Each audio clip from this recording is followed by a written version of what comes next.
Hello my creative friends, Olga Soby here and welcome to new acrylic pouring video.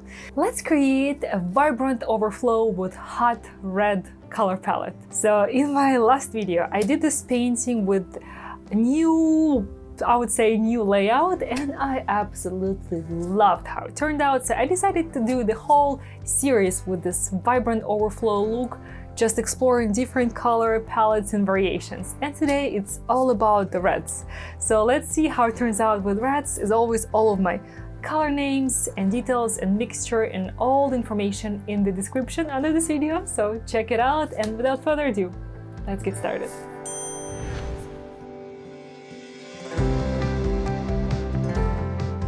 Verve is a secret message for today's painting, and one color that I'm gonna use for the negative space part today is Prussian blue. So this color dries really dark, like almost black, but because it has some blue pigment in it, this blue will actually make my red colors look even warmer, even more bright. This is why I chose the Prussian blue instead of black. Plus, in those sections where it might hit white and overmix with white and overmix with red, it will give me interesting shades of blue and violet, so I think it should work just perfect. So I just want to have my Prussian blue in this corner, and the rest is going to be a red, hot red.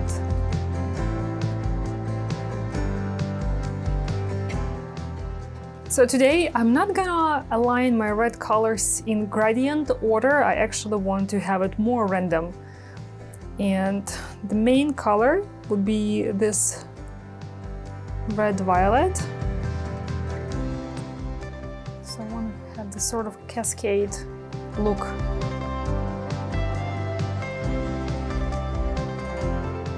Have yellow, but I don't want to have a lot of yellow, just maybe a few sections. Will create very nice focal points. This one here is violet. Just also adding it to a few sections here and there. Definitely want to use some metallics to create. First of all, it's going to help me with lacing, with cell reaction in my pour, but also it will just look nice when it's dry with all the shine. So I have here two metallics. One is gold and another one is a mix of copper and red, an iridescent copper. Okay, and I don't think I mentioned, but this panel, this is cradle wood panel, is 16 by 16 inches.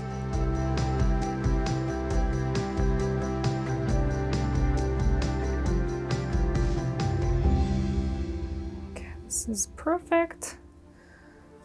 Let's add a few touches of dark color for some contrast. And see, I'm not adding colors all the way to the edge because I'm gonna be blowing it this way, and I'm still gonna push the paint that way, so it's gonna be nicely covered. Let's add a little bit of white just to create some highlights. Okay, let's get started. So again, just like in the last pour, first I'm gonna blow this way just to blend in some of this red color and red violet with my dark Prussian blue, and from here I'm gonna feather it out towards the edges.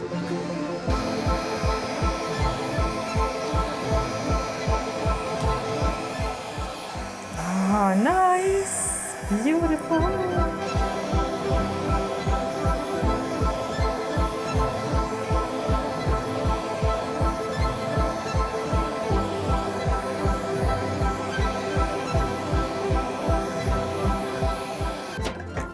I seriously love it. This is a perfect dancing flame. Holy smokes. I'm just gonna use some of my paint drips to touch up the sides.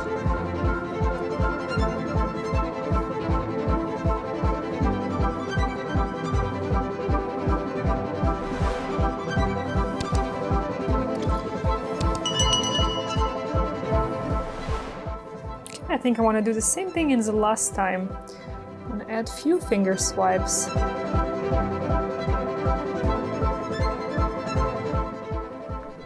Just to enhance this movement a little bit.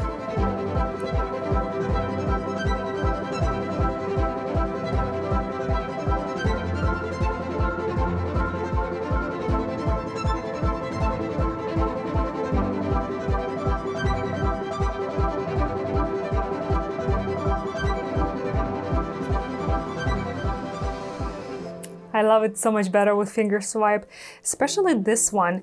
The way that it sort of gives this little wiggle to this line, the border between my solid color and all this playful movement. My gosh, there is so much going on.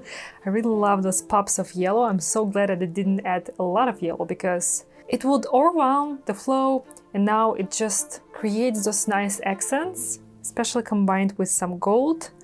There is a lot of metallics here, a lot of lacing because of that. So we'll definitely need to do the final justice when it's dry, because the colors will dry a little darker, maybe not a little because they're red and magentas and they always dry darker, plus a lot of metallics. So keep watching to see the very final, fully finished look of this painting. I will be right back.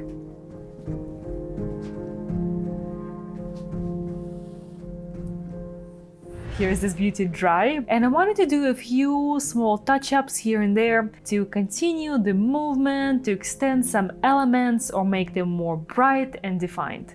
Whenever I do this type of touch-ups, I use the exactly same paint mixture that I use for my pours. I also sometimes like to touch up the sides above the tape, so on that area where it's going to be visible on the side, especially if I used transparent colors, and in this pour I definitely used a lot of transparent ones. And here's this beauty, all dry and covered with a layer of epoxy resin. You can see this beautiful glossy glass-like effect. And I think that Verve Flames makes just a perfect name for this painting. It's hot, bright, moving, very inspiring, and yet very mysterious at the same time, with all this darkness and depth in the colors, especially some of the colors they dried a lot more transparent and deep, and this is what I just love about this painting, all this curvy movement. You can see my metallics shine brightly in this one. I would say I used even maybe a little too much, I don't know, but I really love how the gold shines and those pops of yellow. Again, I'm so glad I didn't use too much, because here it creates perfect accents, and I definitely have a lot of this red mixed with copper. I also really like this section where, you know, the area, the border between the main flow and the negative space. It's so transparent, it almost vanishes in the dark, but it's so flowing, and all these elements, they look like flame sparks to me. I think that's what really makes this painting especially dynamic. And I love how the lines, the finger swipes that I added, they really bring this whole thing together and connect the whole flow. Here is the side of it, as always, clean wood edge, and you guys see there is just so much transparency and depth in this painting. I just love it. Please let me know how do you like the outcome of Verve Flames. I would love to hear from you. I'll chat with you in the comments down below, and I have new gorgeous color palette in mind that I'm gonna do for next painting in this series.